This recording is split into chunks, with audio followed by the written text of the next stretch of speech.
सबसे पहला ब्लैंक्स क्या था बच्चा, dash is an intangible asset, goodwill कैसे होता है, इंटेंजिबल होता है। इनकम ज़्यादा बोला ना भाई, मैं सुबह ही लेक्चर ले लेता तुम्हारे लिए, जो देखा रहेगा खुश हो गया रहेगा। सरप्लस है, डिक्रीज इन वैल्यू, वैल्यू क्या होता है, डिक्रीज होता है तो प्रॉफिट लॉस के डेबिट में आता है। और डिसोल्यूशन एक्सपेंस रियलाइजेशन के डेबिट होता है, कैश बैंक के क्रेडिट होता है, कैश बैंक के क्रेडिट होता है। नोटरी पब्लिक गवर्नमेंट ऑफिसर, कौन सा ऑफिसर, वो गवर्नमेंट ऑफिसर है। काय शुभम कसा काय, अभी क्या बोला है, कंप्लीट द फॉलोइंग। इधर बच्चे लोग का मिस्टेक हो रहेगा, ट्रेडिंग अकाउंट क्या आ, शुभम बोल जल्दी क्या आंसर है। ट्रेडिंग अकाउंट का डायरेक्ट एक्सपेंस क्या रहेगा, डायरेक्ट एक्सपेंस था भाई, ट्रेडिंग अकाउंट डायरेक्ट एक्सपेंस होता है। इनकम और एक्सपेंडिचर अकाउंट नॉमिनल अकाउंट होता है, कैसा अकाउंट होता है, नॉमिनल। डिसीज पार्टनर का जो भी रहता है वो लायबिलिटी में शो होता है, किधर होता है, लायबिलिटी में।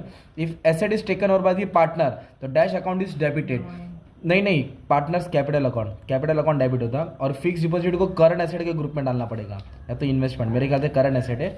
ऑड मैन आउट एकदम नकली था भाई, सबसे पहला क्या आएगा इधर, सैलरी आएगा, क्या आएगा, क्योंकि बाकी सब ट्रेडिंग का था। दूसरे का क्या आएगा मालूम है, रेंट आएगा, क्या आएगा, रेंट, क्योंकि बाकी सब एसेट है। फिर इसका क्या आएगा बच्चा मालूम है क्या, इसका आएगा मशीनरी, क्या आएगा, क्योंकि बाकी सब तुम्हारा लायबिलिटी था। इसका आएगा नोटरी पब्लिक, ये सुबह ही पढ़ाया था, इसका आएगा लोन।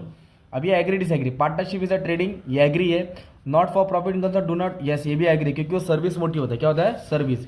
रिटायरिंग पार्टनर को आउटगोइंग पार्टनर बोलते हैं, यस ये एग्री है, एग्री है। इधर ये डिसएग्री है और ये भी क्या है, डिसएग्री।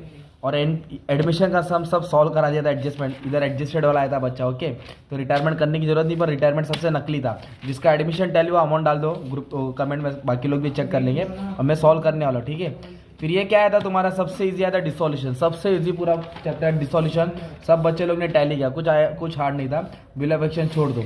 और ये आर्ट एंट्री सबसे इजी था तो, और ये भी आंसर पढ़ाया था, जो बोला था वही आ गया, तो जो तुम लोग विन विन सिचुएशन है।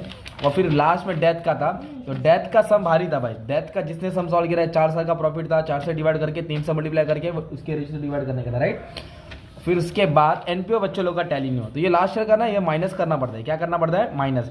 ये भी सब्सक्रिप्शन माइनस होगा, ये इसको नहीं रिकॉर्ड करते, ये लायबिलिटीज में आएगा, ये एसेट्स में आएगा। और ये आउटस्टैंडिंग है, प्लस होकर किधर आएगा, लायबिलिटी में। एंट्रेंस फीस इसको कैपिटलाइज करने का था, डेप्रिशिएशन वाला इजी था, ये आउटस्टैंडिंग प्लस करके एसेट में डालने का था, इनकम से, है ना। फाइनल अकाउंट वारी आया था भाई, फाइनल अकाउंट वारी आया था बच्चों लोग का टैली आया, फाइनल अकाउंट 298,500 आया। किसका क्या टैली आया देखो, एडजस्टमेंट हार्ड नहीं था, इसमें तुमको ना ट्रेडिंग अकाउंट और बैलेंस शीट बनाने का था, ट्रेडिंग अकाउंट और बैलेंस शीट। अभी सब हाँ, प्रॉफिट एंड लॉस और बैलेंस शीट है, ट्रेडिंग तो ग्रॉस प्रॉफिट दिया था, बस इतना ही बोलने का था। पेपर नकली था, जो 80 में से 80 लाया वो इज द रियल बादशाह, ओके। बाकी सब इको को अपलोड कर दिया, टेंशन नहीं लेना। Thank you very much and all the best for exam.